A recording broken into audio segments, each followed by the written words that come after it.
Hello everyone and welcome back to Issues with Mo. So today I'm going to continue the topic I started last week. I started talking about mistakes I made when I went natural. First of all, let me recap on the two mistakes I mentioned last week.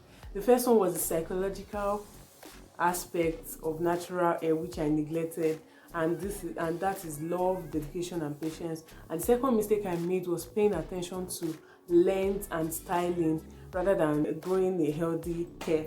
So this week I'm going to continue. And if you remember last week I said this third mistake is a mistake that almost every natural make. And what is that mistake? I had the wrong mentors. This one is something that I found out that I'm not the only one who makes this mistake. Like, okay, so you need to understand as a natural that, especially as a Nigerian or an African natural, that just like our fingerprints are different, we also have different hair properties. We have different hair types. Like we have each of us, we have unique hair types. So I had mentors who had different hair properties from my own hair property, different porosity, different density, different curl pattern, different everything, and I was obsessing over their hair, always watching their videos. When they use this, I also use it, and I'll be wondering, why is this thing not working? Because we don't have the same hair type. It cannot work for me because everything is different, and that's a mistake we all make. You need to find some. Okay, there are guidelines in natural hair. There are guidelines which you can follow. There's this group. We have been placed in different groups. We have 4C, 4B, low porosity, high porosity, low density, high density. So these guidelines are provided for us to follow to help you find which group you fit into. When you find the group you fit into, you know that okay, this is the type of product that this group use for their hair. And I was obsessing over people in another group. I am a 4B, 4C low porosity natural. Imagine me having a mentor who has 3C hair, low porosity, high density. I'm a low density natural, and I'll be wondering, okay, why is this person's product not working for me? I'm watching videos and I'll start hating my hair because I'll be like, after all, my hair can do that, why can't my hair do this and all that? And it's very bad. That's a mistake we need to stop obsessing over the wrong hair types. Stop having wrong mentors. Find people who have similar hair types with you and try to follow or listen, try to learn from them at least. That leads me to the fourth mistake I made when I went natural, and that mistake is not paying attention to my specific hair properties.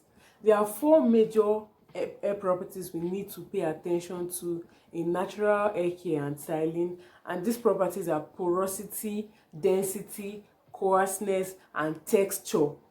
When you pay attention to your hair properties, it will help you to save a lot of resources. You save time, you save energy, you save money, you save yourself a lot when you pay attention to your hair type, like your hair properties. These properties help you to find out what products help your hair, what products work for your hair, and so many other things, because different hair properties require different products. The next mistake I made when I went natural was that I did not have a stable regimen and routine. Regimens and routine are like a plan that you make that for your hair. Like you make these plans that okay, this week this is what I'm going to do, this month this is what I'm going to do, daily this is what I'm going to do. And I kept on changing because I'll watch, I said I had the wrong mentors. So I'll watch whatever my 3C mentor is saying, and I'll be like, okay, this is what our regimen is like, I will do it.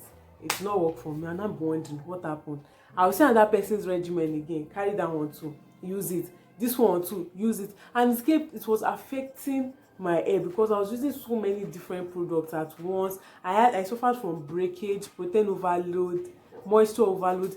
Different terrible things happened to my hair during this period of time when I kept on changing regimen and changing routine. So you need to find a stable regimen and a stable routine, and follow it and be consistent. Follow it consistently. Once you decide that okay, this is what I want to be doing daily, be consistent with it. Do that thing daily. This is what I want to do monthly, do it monthly. Do not miss anyone. Just face a particular regimen. Don't, even if you see another regimen that be like okay, and this person is like this thing works for me and all that, just be patient with your own regimen, and you can try to add some of the things that you think is meaningful from that person's regimen to your own. Also remember to follow the guidelines for the particular hair property you have. Whenever you want to choose a regimen, when you are choosing a regimen, select a regimen that suits your hair type, your hair porosity, your hair density. And if you want to copy another person's regimen, make sure you are copying whatever, make sure the person you are copying has the same or similar hair properties with you, so you don't waste your time and resources, because time is money. So the next mistake I made when I went natural was that my hair was constantly vulnerable to different environmental factors. People that know me, when I first started natural hair, I carry this thing for head. I don't usually do protective styling. I always leave my hair like that, afro everywhere. I will not cover my hair. I will not try to protect my hair from the weather, too much sun, humidity, and so many different things, just because I wanted people to see that this girl, oh, she's on natural hair. I'm not saying you shouldn't show off your natural hair, but not every time. Once in a while, do protective style, do braids, do kiko, do something that will protect your ends, because at the end of the day, when you leave your hair vulnerable, your hair is going to break. Chibi momo me, when I know that I want to show off my hair, instead of me to do the right things weekly, like deep condition weekly, at least let the hair be getting food and strength from somewhere to work and show off. But no, I'll just be showing off. I'll not do anything for my hair. So we need to stop that or reduce it. Try to incorporate a protective styling into your regimen. Like okay, you can say this week, or maybe you can leave about 2 week space between protective styles. That okay, after you lose your braids, I want to show off my hair for like 2 weeks, and that 2 weeks, so that you are going to do back-to-back treatment for your hair, just so that your hair does not lose anything, like your hair stays healthy and all that. So this leads me to the next mistake I made, which was over manipulation. It was not even enough that I was making my hair vulnerable. I was over manipulating, trying different styles. Hair that I've not deep conditioned since I lose my last protective style, I will now start trying different styles. Do this one, lose it, it's not fine. Do this one, lose. Like I kept on over manipulating my hair, using just to make the hair look a certain way, and it's not good. At least let there be a balance.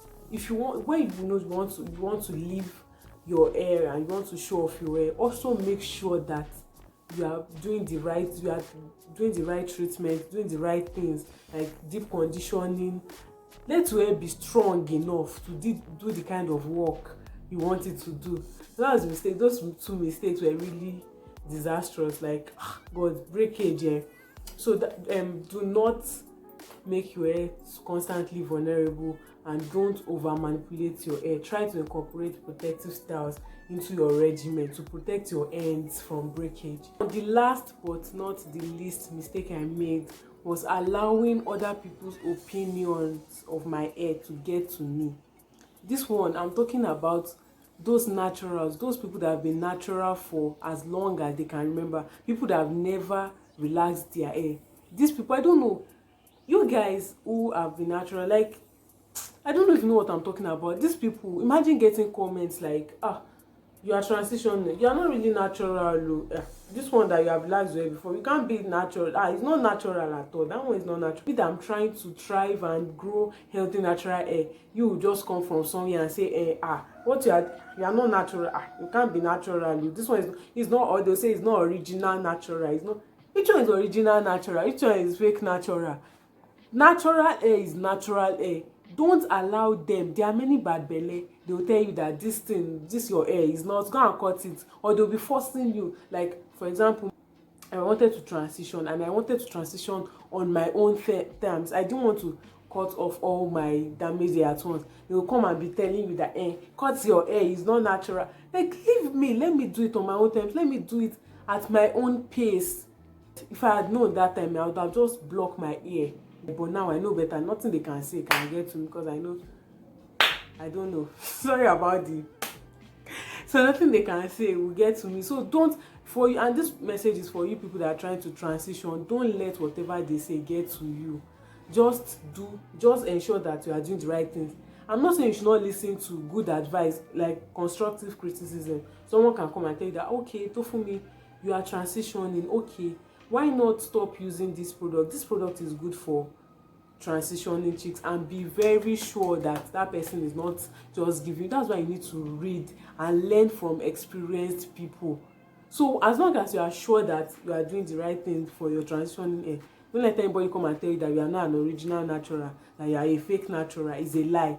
Transition on your own terms.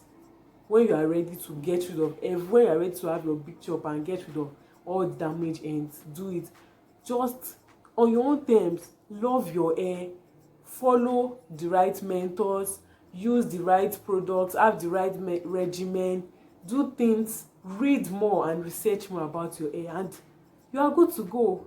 You are ready to start your healthy natural hair journey, and trust me, it's going to be a very beautiful, adventurous journey. I mean, hair is an interesting topic, really. So guys, this brings me to the end of this week's video or lecture and everything. Thank you very much for watching this video. Don't forget to subscribe and don't forget to click the like button. Remember that I love all of you, and I'm really interested in you having a healthy natural hair care journey. If you have any questions or anything you want to know about natural hair, don't hesitate to slide into the comment section and ask me questions.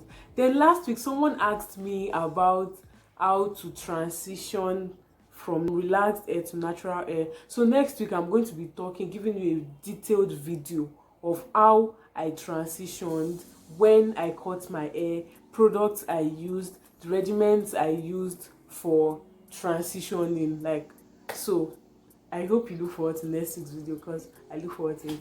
Bye. Do have a wonderful weekend ahead of you. See you next week. Love you.